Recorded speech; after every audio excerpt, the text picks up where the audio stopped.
Today we'll be going over the femoral vasculature and lymph nodes. Note that we do have the patient in a supine position and that we have them draped in an appropriate manner to maintain the patient's modesty. It is very easy to do a unilateral exam from this position simply by folding our drape up to midline, therefore exposing the leg. If you don't have enough exposure, you can simply ask then the patient to move their legs slightly laterally, which then exposes all of our anatomy. In this situation, if you needed to do a bilateral exam, you could then simply take the drape as well and fold it up to expose the other leg. Again, exposing the anatomy that we need to assess and keeping the patient's modesty. For the purposes of our exam today, I will be demonstrating the unilateral exam, although on the test, we will ask you to perform a bilateral exam. When we are looking at the anatomy, it may help you to remember that for all of the structures throughout the inguinal groove and going down the patient's leg, you will find that the nerve, artery, and vein and lymphatics follow a predicted manner with nerve, artery, vein, lymphatics. This is important to remember for palpating the femoral pulse, but also in the future if you were ever to do a central line, of knowing that you palpate for the artery, then move just medial to be able to do the insertion of that venous central catheter. In this situation, we will then take our fingertips, and usually I use my tips across like this so I cover significant amount of space. This allows me in different anatomical variances to be able to palpate the patient's pulse. Once I've got the pulse, I will then note in my head and be able to notate it later that a 0 to 4 scale. If I then go to palpate the lymph nodes, I want to remember that I have two groups of lymph nodes. One is a horizontal set that follow the inguinal groove, and one is this vertical set that follow the course of the great saphenous vein. Again, in a patient that is asymptomatic with no pathology, you will not expect to palpate any lymph nodes through this area.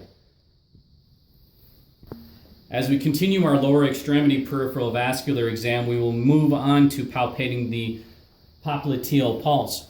You will have your patient slightly bend their knee, and very similar to the assessment for a Baker's cyst during our orthopedic examinations, we will then place our fingers of both hands into the popliteal fossa.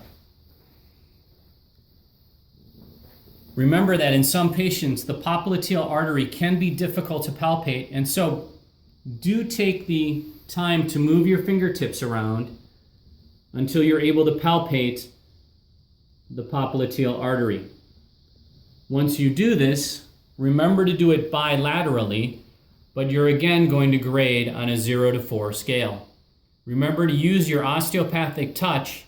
Sometimes little pressure can yield great rewards when we're talking about palpation of anatomical structures.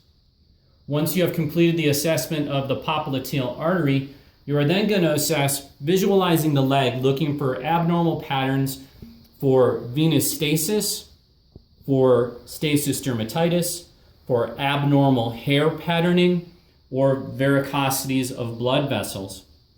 Once you have done this, you're going to palpate for the tibia, and on the anterior tibia, you're going to gently press. This is going to be your assessment for peripheral edema. It's a good idea to assess both on the anterior tibial surface, at the ankle, as well as on the foot, remembering our grading that is covered during lecture on the 1 to 4 scale, or +1 to +4 for pitting edema. When you do assess for pitting edema, you press and you notice that my fingernail is just gently blanched, and you hold it there for 5 seconds.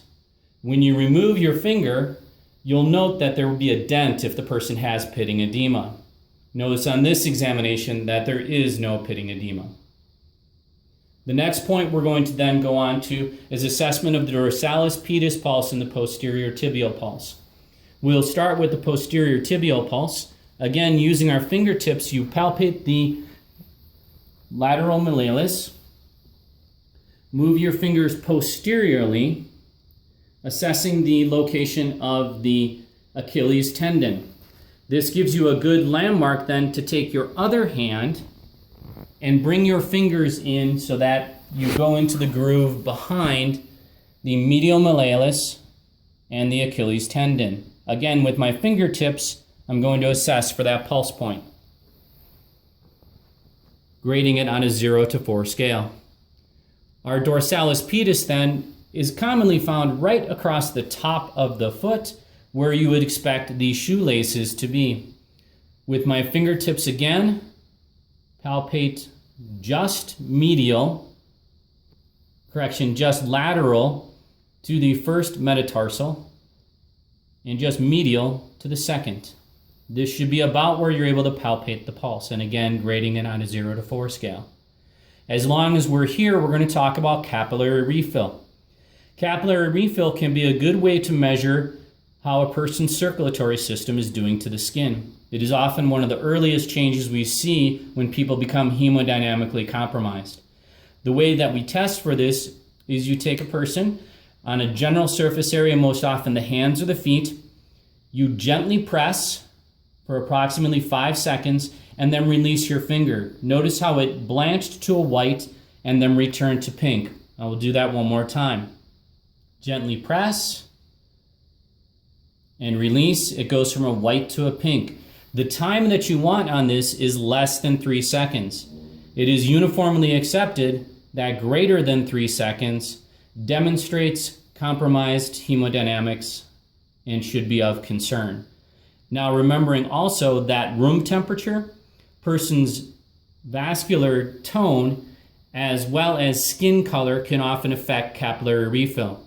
If you're dealing with a patient that has significant pigmentation to their skin, you can move to the plantar surface of the foot and press on there as well, holding for approximately 5 seconds and then releasing, noting how long it takes it to go from a blanch to a nice pink color.